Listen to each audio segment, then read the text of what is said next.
तमाम नीरज मोदी, ललित मोदी, इतने सारे लोग पैसा लेके भाग गए, चौकीदार को पता ही नहीं उसने सेटिंग चौकीदार की है। एक तरफ से जो है एक तरफ से एक जुमला भी आया था, चौकीदार ही चोर है, तो मुझे लग रहा है बिल्कुल सही है, चौकीदार ही सम्मानित साथियों चोर है। उसके इलेक्ट्रॉन बॉन्ड आप सब समझते हैं कि कंपनियां, इलेक्ट्रॉन बॉन्ड जो होता है, कंपनियां राजनीतिक चंदा जो है वो राजनीतिक चंदा के आधार पर कुछ पैसे जो है राजनीतिक पार्टियों को देती हैं।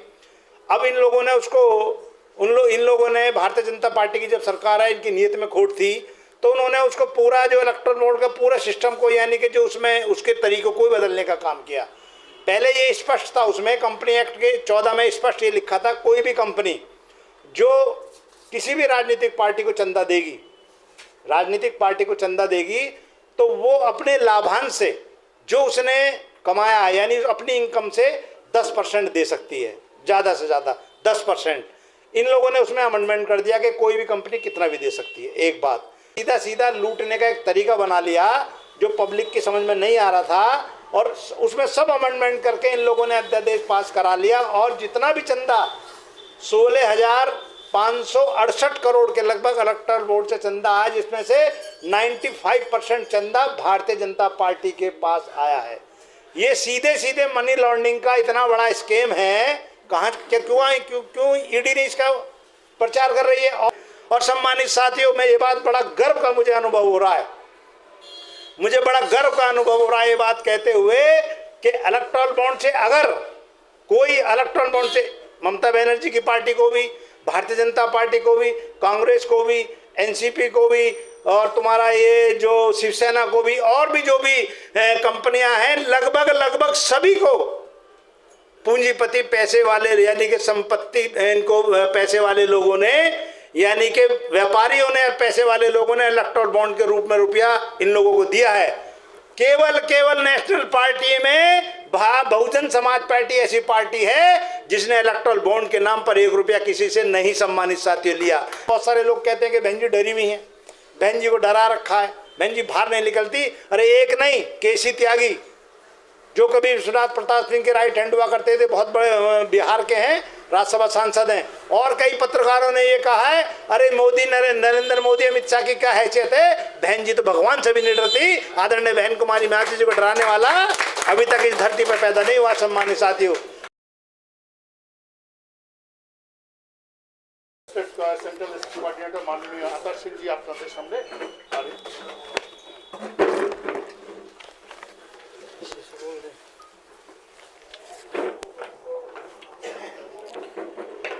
मैं अपनी बात को शुरू करने से पहले पूरे विश्व को मानवता, प्रेम में शांति का संदेश देने वाले भगवान तथागत के श्री चरणों में नमन करता हूं, और उनके साथ साथ बहुजन समाज में जन्मे सभी संत महापुरुष, जिनमें खासकर संत शिरोमणि गुरु रविदास जी, संत कबीरदास जी, गुरु घासीदास जी, वीर शहीद बिरसा मुंडा जी, महात्मा ज्योतिबा फूले, माता सावित्रीबाई फूले, छत्रपति साहू जी महाराज, नारायणा गुरु जी के साथ साथ बोधिसत्व, भारत रत्न, भारतीय संविधान के रचयिता परम पूज्य बाबा साहब, बामसेब, DS4 व बहुजन समाज पार्टी के संस्थापक मानवर काशीराम साहब को नमन करता हूं।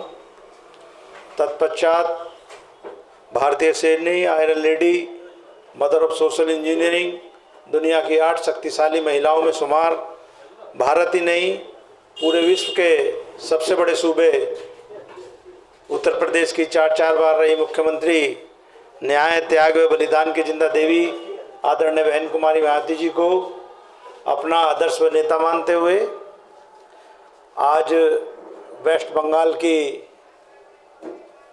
इस महत्वपूर्ण मासिक बैठक में हमारे बीच मुख्य अतिथि के रूप में विराजमान बहुजन समाज पार्टी के राष्ट्रीय महासचिव, पूर्व राज्यसभा सांसद, पूर्व MLC और पूरे भारत में पंजाब स्टेट को छोड़कर सभी स्टेटों में इंचार्ज के रूप में काम देख चुके, वर्तमान में केरल, कर्नाटका, तमिलनाडु, पांडिचेरी, अंडमान निकोबार और वेस्ट बंगाल उड़ीसा के इंचार्ज परम सिद्धे डॉक्टर अशोक सिद्धार्थ जी, मंच पर उपस्थित हमारे स्टेट के प्रभारी भाई ज्योतिमा राय जी, स्टेट के कोऑर्डिनेटर हमारे शिव सिकदर जी, अचिंतो विश्वास जी, हमारे प्रणव हवलदार जी, सभी हमारे प्रणव हवलदार हाँ, तो हमारे प्रणव जी और सभी स्टेट कमेटी के सभी सम्मानित पदाधिकारी, सम्मानित बहन हमारी रॉय जी, हमारे तुषार विश्वास जी, जिला कमेटी, विधानसभा कमेटी और BBF बामसेप के जिला विधानसभा संयोजक और बहुजन समाज पार्टी के समर्थकों, सिपाहियों, सम्मानित साथियों, जैसा कि विदित है, सब लोग जानते हैं कि लोकसभा का चुनाव बिल्कुल सर पर है। कभी भी 12 तारीख के बाद 13, 14, 15 में कभी भी लोकसभा के चुनाव की घोषणा हो जाएगी और उसके बाद नोटिफिकेशन जारी हो जाएगा। हम पहले भी आप लोगों से बराबर कहते रहे, हमारे प्रणव हल्दर जी से और तुषार अपने अचिंतो जी से, शुभो सिकदर जी से, कि आप लोग इस मीटिंग में लगभग जो आप लोगों को सेक्टर के इंचार्ज भी हैं, प्रदेश को आदरणीय बहन कुमारी मायावती जी के आदेश पर 3 भागों में विभाजित किया गया है कि जो भी कैंडिडेट्स हैं जिनको चुनाव लड़ाना है उनको आप लेके आएँ। तो उपस्थिति संतोषजनक नहीं रही, काफ़ी कुछ लोग 2 बजे के बाद आने के लिए कह रहे हैं और लगभग 20-22 कैंडिडेट से माननीय सांसद जी ने, हमने उनका इंटरव्यू भी लिया है, वो भी यहाँ मौजूद हैं। तो मेरा आप सभी साथियों से अनुरोध है, जितनी जल्दी हो सके 1-2 दिन के अंदर आप ये कैंडिडेट्स लाकर उनका फॉर्म भरवा के और फिर हम लोग माननीय सांसद जी और अध्यक्ष जी मिलकर आदरणीय बहन कुमारी मायावती जी के सामने वस्तु स्थिति को रखेंगे। कहाँ किसको लड़ाना है, कौन से समाज को लड़ाना है, कौन जीत सकता है, BSP के हिसाब से कौन बेहतर रहेगा, अकॉर्डिंग टू सिचुएशन, राजनीतिक हालात के हिसाब से हम लोग कैंडिडेट आदरणीय बहन जी के सामने उनकी पोजीशन रखकर उनको क्लियर कराने का काम करेंगे। साथ ही साथ जो सम्मानित जिले के अध्यक्ष हैं, मेरा उनसे भी अनुरोध है कि आप लोग भी जल्दी से जल्दी जो हमारे सेक्टर इंचार्ज हैं उनसे के साथ मिलकर जो है आप लोग कैंडिडेट फाइनल करा लें, क्योंकि अब तो समय ख़त्म ही हो गया, समय है ही नहीं हम लोगों के पास।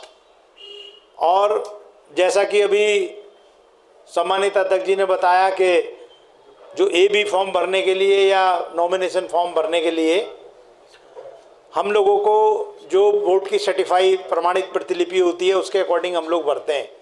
बहुत सारे लोग वो अपना वोटर कार्ड ले आते हैं, आधार कार्ड ले आते हैं, उसका मतलब उससे कोई वो नहीं है, उसकी कोई वैल्यू नहीं है, क्योंकि जो निर्वाचन आयोग के हिसाब से, निर्वाचन के हिसाब से जो मेन डॉक्यूमेंट्स होता है वो वोट की सर्टिफाई कॉपी होती है। उसमें भले ही आपका नाम रामलाल लिखा है, भले ही आपका नाम सामलाल है, तो हम रामलाल उर्फ सामलाल कर देंगे, लेकिन एक नाम वही हमें लिखना पड़ेगा जो वोट की सर्टिफाई कॉपी में है। दूसरा, उसमें स्पेलिंग मिस्टेक होती है तो कोई फ़र्क नहीं पड़ता है, हमें वोट की सर्टिफाई कॉपी के हिसाब से ही हमें सब कुछ करना होता है। और क्योंकि वो उसको नकार नहीं सकते, क्योंकि वो डॉक्यूमेंट जो होता है निर्वाचन कार्यालय से मिलता है प्रमाणित होकर, अगर गलती हुई तो उनकी गलती होगी, तो हमारा कोई भी फॉर्म, नॉमिनेशन फॉर्म कैंसिल होने की स्थिति में नहीं रहेगा। तो हमें इस बात का विशेषकर ध्यान रखना, जितने भी सम्मानित हमारे जिले के सभापति हैं और सेक्टर के इंचार्ज हैं, हमारे प्रभारी हैं, वो नोट कर लें इस चीज़ को कि सभी जितने भी हमारे जो लोग चुनाव लड़ना चाहते हैं, वोट की सर्टिफाई कॉपी, कुछ पैसे जमा करके स्टेट बैंक में पैसे जमा होते हैं, वो सर्टिफाई कॉपी दे देंगे। उसके अकॉर्डिंग ही हम लोग उसके जो भी नॉमिनेशन फॉर्म है, AB फॉर्म है, अथॉरिटी लेटर भी बोलते हैं उसको, दोनों को फुलफिल करके हम लोग देंगे। क्योंकि ज़्यादातर गलतियाँ जो होती हैं वो जो भी नॉमिनेशन फॉर्म कैंसिल होते हैं वो AB फॉर्म में ही गड़बड़ ज़्यादा होती है, उसी की वजह से कैंसिल होते हैं। वैसे वो सुप्रीम कोर्ट की सीधे सीधे डायरेक्शन है कि बहुत बड़ा अगर कोई बहुत बड़ी मिस्टेक नहीं है तो कोई भी फॉर्म रिजेक्ट नहीं किया जाए, उसको जब स्क्रूटनी होती है तो उसमें उसका सुधार कर लिया जाए। लेकिन 2 बात ध्यान रखने वाली होती हैं। वैसे तो सब कुछ हम लोग सामने भरवाएंगे, आप सब लोग इस बात को ध्यान रख, क्रम संख्या और भाग संख्या, क्रम संख्या और भाग संख्या, ये अगर 2 चीज़ गलत हुई तो फॉर्म 100% निरस्त हो जाएगा, उसमें सुधार करने की गुंजाइश नहीं होती है। नाम में तो करा भी लेते हैं, किसी की स्पेलिंग मिस्टेक है वो करा लेते हैं, ऐसी डायरेक्शन सुप्रीम कोर्ट की है, लेकिन क्रम संख्या और भाग संख्या इनमें गलती नहीं होनी चाहिए मेन।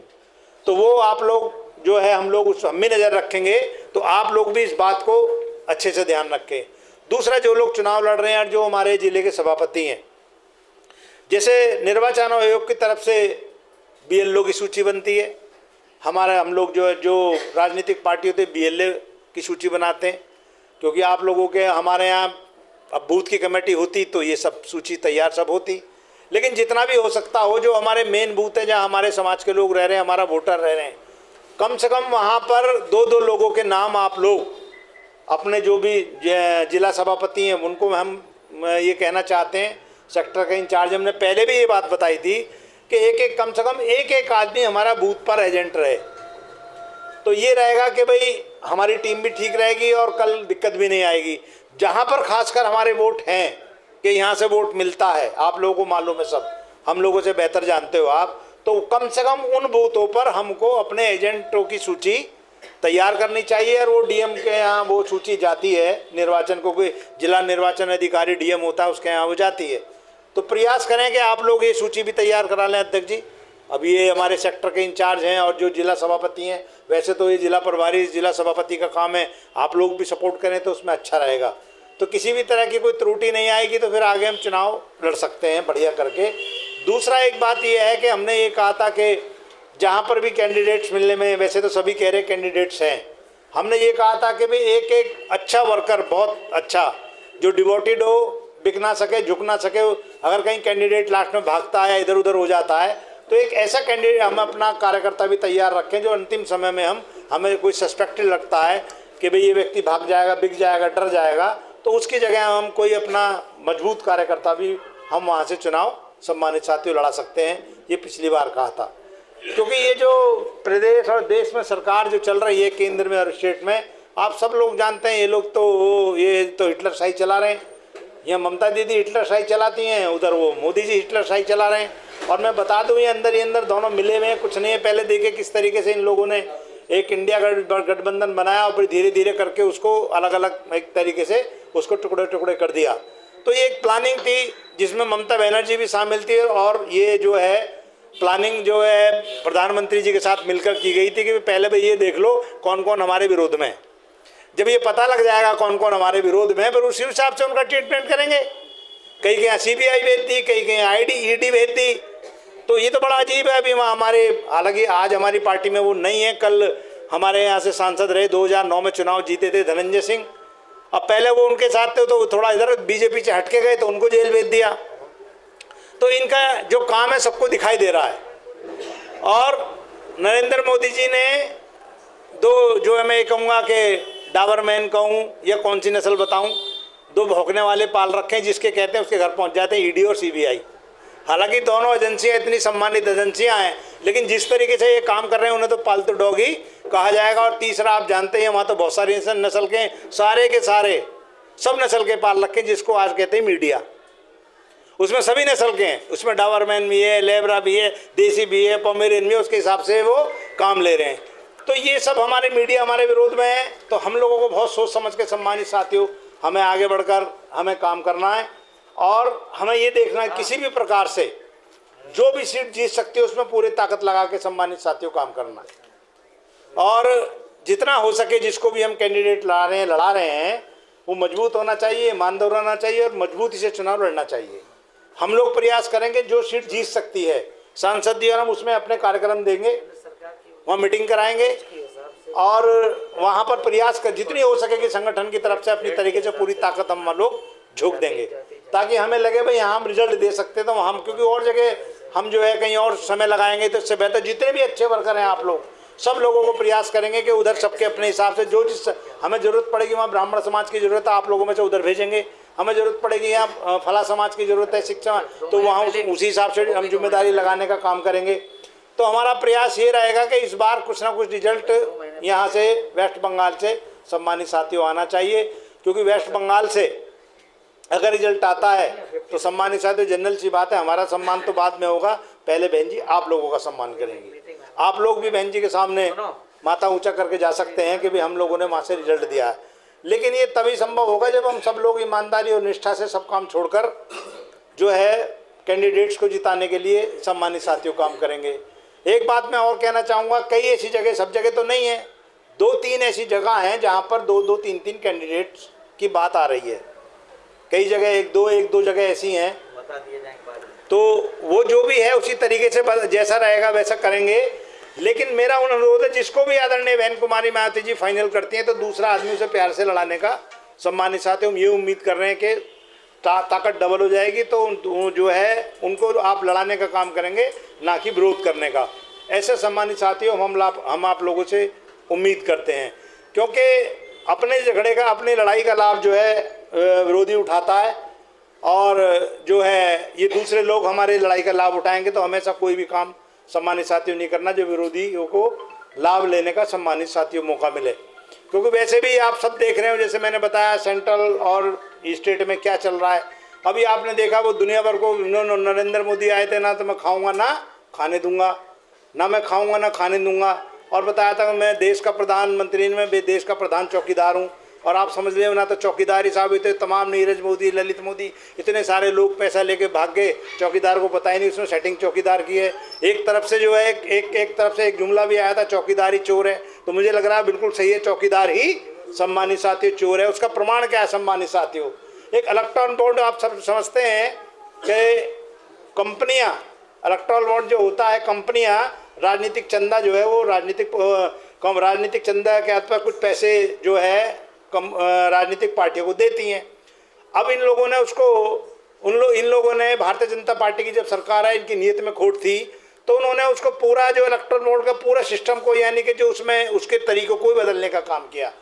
पहले ये स्पष्ट था, उसमें कंपनी एक्ट के 14 में स्पष्ट ये लिखा था, कोई भी कंपनी जो किसी भी राजनीतिक पार्टी को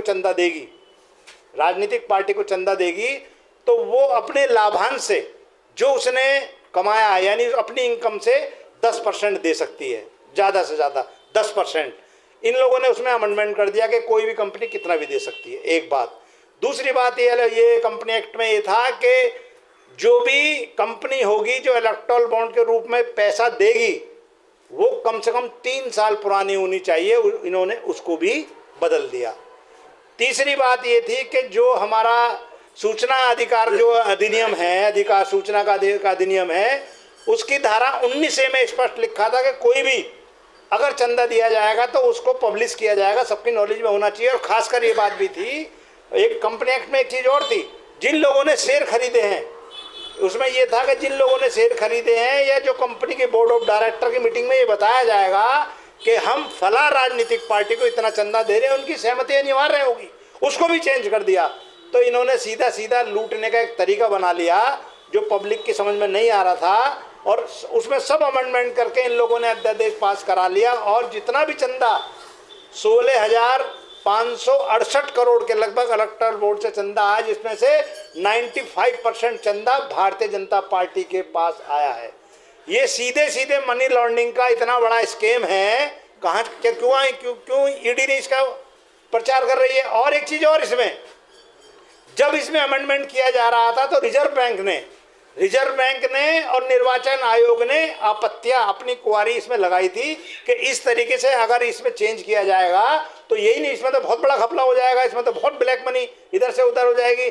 अब मुझे ब्लैक मनी दे रही हैं, मैंने एक कंपनी खोली तो अगले महीने सारा पैसा जो ब्लैक मनी का इधर करके इधर उसको दे दिया, पता ही नहीं है किसको किसने चंदा लिया, कितने दिया। और दूसरी बात सुनिए, लेटेस्ट कितनी बड़ी तानाशाही चल रही है। माननीय सुप्रीम कोर्ट ने इस बात को ओपन किया और ये कहा कि इनको 3 सप्ताह या 4 सप्ताह के अंदर इनके नाम ओपन किए जाएं। उसके बाद अब जो ये रिजर्व बैंक की तरफ से ये उधर जवाब गया कि हमें जो है इसमें सवा महीने का हमें समय 45 दिन का, यानी कि हमें समय और दिया जाए, नहीं 3 महीने का समय और दिया जाए, सॉरी 3 महीने का समय और दिया जाए, उनकी ये मंशा है। क्योंकि अगर ये बात सामने आ गई कि किसने कितना कितना चंदा दिया है, तो उसमें 30% लोग ऐसे हैं जिन्होंने 1 करोड़ से 2 करोड़ तक का चंदा दिया है। 30% लोग ऐसे हैं जिन्होंने 1 करोड़ से 10 करोड़ तक चंदा दिया। ये वो लोग हैं जिनके घर पर, जिनकी कंपनी पर ईडी और सीबीआई के छापे पड़े थे। तो इसका मतलब ये है कि उन लोगों को डरा धमका के पैसे लिया गया। 40% लोग ऐसे हैं जिनका भी ये नहीं पता लग रहा कि कितना कितना पैसा दिया। उस बात को वेबसाइट पर डालने के लिए माननीय सुप्रीम कोर्ट ने किया है, तो उनको इतना डरा रखा है कि आरबीआई के डायरेक्टर को, कि वो 3 महीने का यानी कि समय मांग रहे, जिससे कि लोकसभा का चुनाव हमारा निकल जाए और असलियत किसी को पता ना लगे। क्योंकि उसमें क्या है, उसमें सबसे ज्यादा पैसा देने का काम अगर किया है तो अडानी और अंबानी ने किया, जिनको लाल किला यानी कि रेलवे, बीएसएनएल और तमाम सरकारी संपत्ति एलआईसी वगैरह बेचने का काम किया है।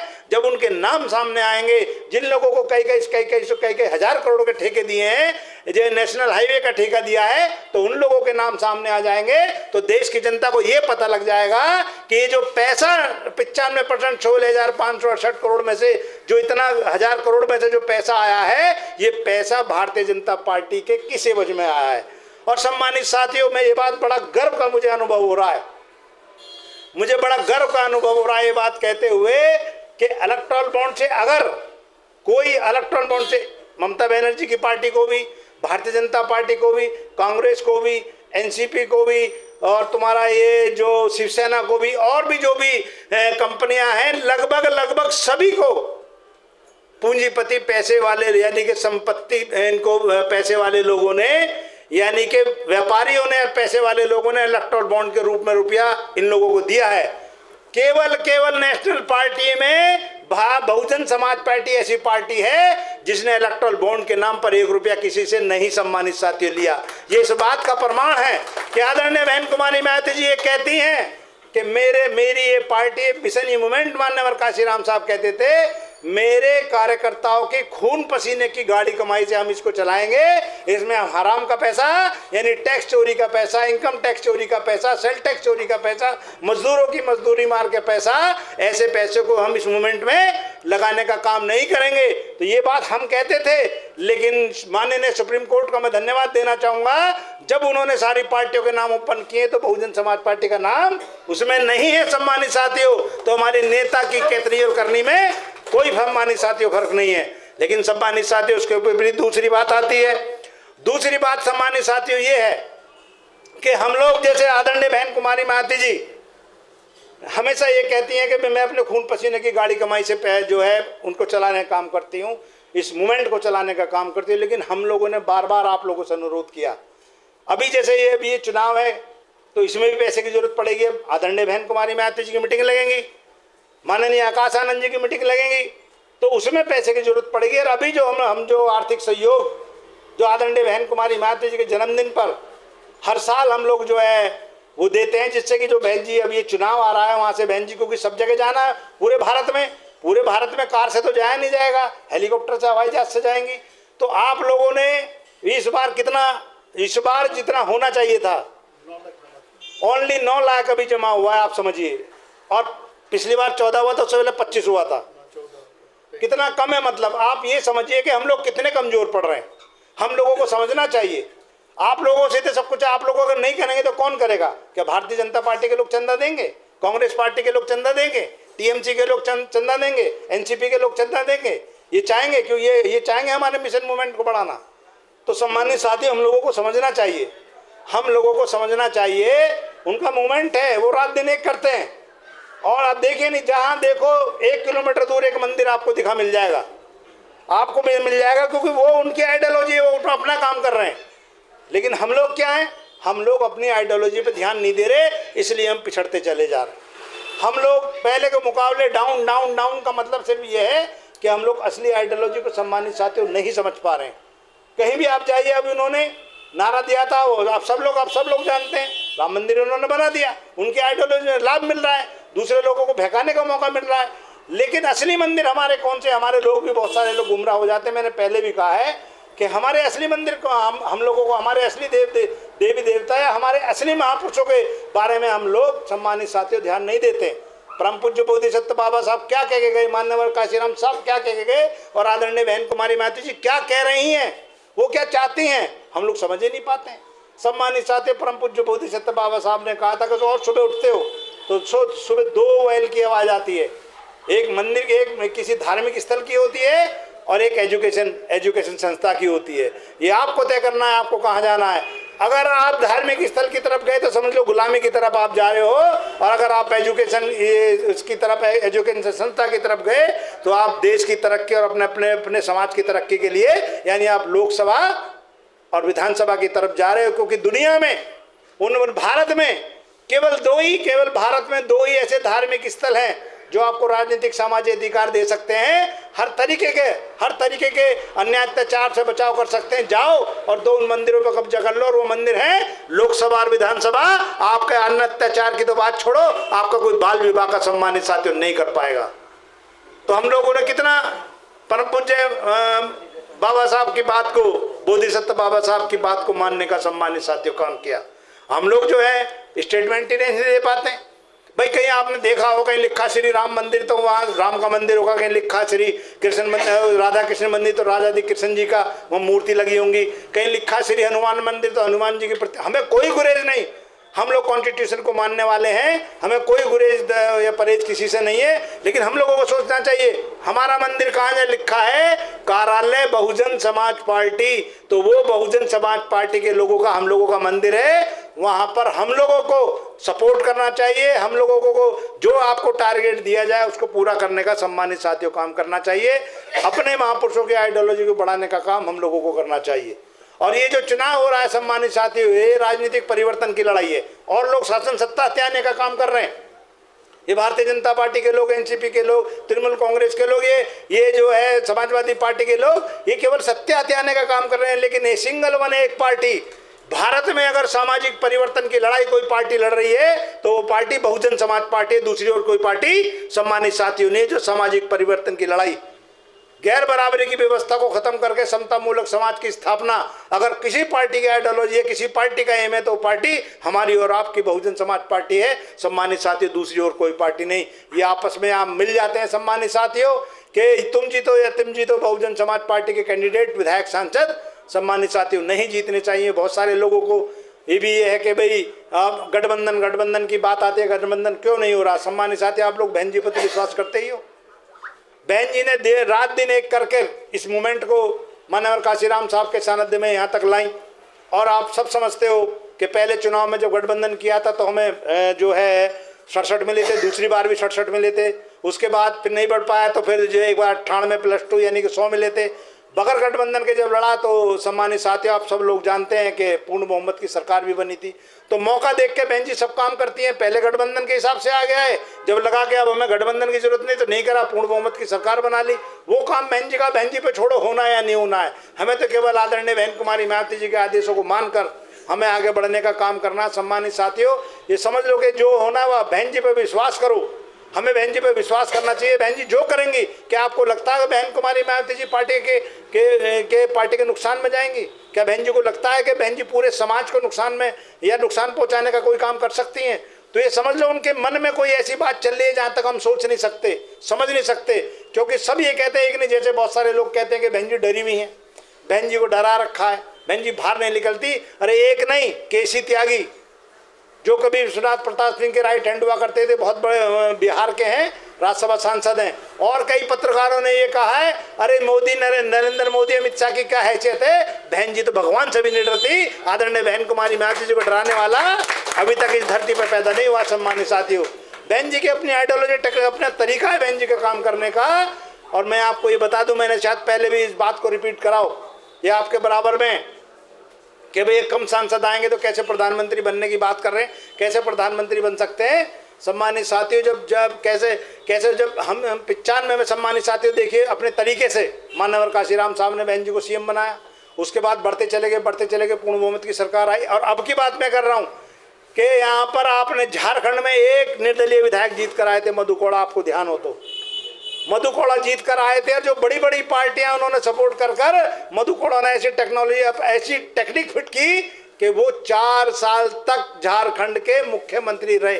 अरे बहन जी का तो मामला ही और है, जो एक निर्दलीय पार्टी का विधायक 4 साल तक सरकार चला सकता है, तो आदरणीय बहन कुमारी मायावती तो 4 बार उस प्रदेश की मुख्यमंत्री रही है जो दुनिया में पता नहीं कई सौ प्रदेशों से, कई सौ देश से बड़ा प्रदेश है। सम्मानित साथियों, बहन जी कुछ ज्यादा है, और पूरे भारत में बहन जी के कार्यकाल को माना जाता है कि उस वक्त की जो योजनाएं ये भारतीय जनता पार्टी और सब लोग उन्हीं योजनाओं को नाम बदल कर आगे पूरा कर बढ़ाने का सम्मानित साथियों का काम कर रहे हैं। और लॉ एंड ऑर्डर, कानून व्यवस्था अगर बनाने का काम किया है किसी ने भारत में, तो शख्सियत का नाम है आदरणीय बहन कुमारी मायावती जी। दूसरे कोई कानून व्यवस्था उस तरीके की लागू, कोई जातीय झगड़ा या धार्मिक झगड़ा सम्मानित साथियों, जो सबसे टिपिकल प्रदेश बिहार और उत्तर प्रदेश माने जाते हैं, उत्तर प्रदेश में कोई भी धार्मिक और जातीय झगड़ा आदरणीय बहन कुमारी मायावती जी की 7 साल की, यानी टोटल 7 साल, एक बार 5 साल की, एक बार 4.5 साल, एक बार 4.5 महीने, 15 महीने और 6 महीने की सरकार, यानी कि कुल मिला के लगभग 7 साल सरकार बहन जी ने चलाई। जब जब सरकार चलाई कोई भी जातीय धार्मिक दंगा सम्मानित साथियों उत्तर प्रदेश में नहीं हो पाया। तो ये बहन जी का रिपोर्ट कार्ड, और बहुत सारी योजनाएं मैं चाहूँगा कि माननीय सांसद जी वो सब योजनाएं आप लोगों के सामने, और बहुत सारी चीज़ें माननीय सांसद जी आपको बताएंगे। तो मेरा आप सब लोगों से यही एक अनुरोध है, मैं फिर रिपीट कर रहा हूँ आपको कि इस वक्त सबसे ज़्यादा सब लोग वोट की सर्टिफाइड कॉपी, सब लोग जो चुनाव लड़ना चाह रहे हैं वो, और इनका ध्यान देंगे जो हमारे जिला सभापति हैं, जो हमारे सेक्टर के इंचार्ज हैं, प्रभारी हैं जो हैं, वो लोग सबकी वोट की सर्टिफाइड निकलवा कर अपने पास रखेंगे, और जो है सब अच्छे से तैयारी उनको कराने का काम करेंगे। और जैसे ही आचार संहिता लगेगी सब जो है पूरी तरीके से सब काम छोड़कर केवल इसी में सम्मानित साथी जुड़ जाएंगे। और उसके बाद जैसे ही बहन जी की तरफ से आदेश होगा इनको लड़ाना है, तो मिलजुल के सब लोग हम सब लोग उनका नॉमिनेशन अच्छे से फाइल कराकर उनको चुनाव बढ़िया तरीके से लड़ाने का सम्मानित साथियों काम करेंगे। तो आप लोग यहाँ आए, और यहाँ आपके पहुँचने पर मैं बहुजन समाज पार्टी की तरफ से, अपनी तरफ से सभी बहनों का और भाइयों का और मैं हार्दिक स्वागत करता हूं। और सम्मानित साथी, उम्मीद तो हम ये कर रहे थे कि भाई आज ज़्यादा लोग आएंगे, क्योंकि कैंडिडेट्स भी आए। मैं जो हमारे सेक्टर इंचार्ज हैं, मैं उनकी कार्यशैली से कम मैं तो संतुष्ट हूँ नहीं। माननीय सांसद जी अपने उसमें बताएंगे कि वो कितने संतुष्ट हैं। मैं तो संतुष्ट हूँ नहीं, क्योंकि मैंने जितने हमने कहा था भी सब लोगों को कम से कम आप 70%, आज कम से कम जो हमारे प्रत्याशी हैं वो 35, कम से कम 35 के लगभग, तो आज 30-35 आ जाते तो आज फाइनल हमें भी संतुष्टि होती। क्योंकि उधर हम लोगों को कल जाना, उधर विधानसभा का चुनाव भी है उड़ीसा में, 7 लोकसभा के साथ साथ। चलिए मैं तो 2 देख रहा हूँ, माननीय सांसद जी तो 7-7, 8-8 स्टेट देख रहे हैं। तो हम ये सोच रहे थे सांसद जी को यहाँ से कम फ्री रखें, कम से कम हम जो है यहाँ से इनको यहाँ से संतुष्ट रखकर, यानी कि यहाँ से सेटिस्फाइड करके भेजने का काम करें। तो मैं सांसद जी आपको ये उम्मीद दिलाता हूँ, जो कमी रही है मैं जल्द से जल्द हम उसको पूरा कर कैंडिडेट्स की सूची आपके सामने और आपके सामने उनको खड़े करने का काम करेंगे। आप उनका जो भी इंटरव्यू, जो भी स्क्रीनिंग करनी है वो करके इसको आगे बढ़ाने का, यानी अंतिम रूप बहन जी से बात कर अंतिम रूप देने का काम करेंगे। इन्हीं बातों को रखते हुए मैं आपसे विदा चाहता हूँ। जय भीम, जय भारत, खुदा हाफिज, नमो बुद्धाय।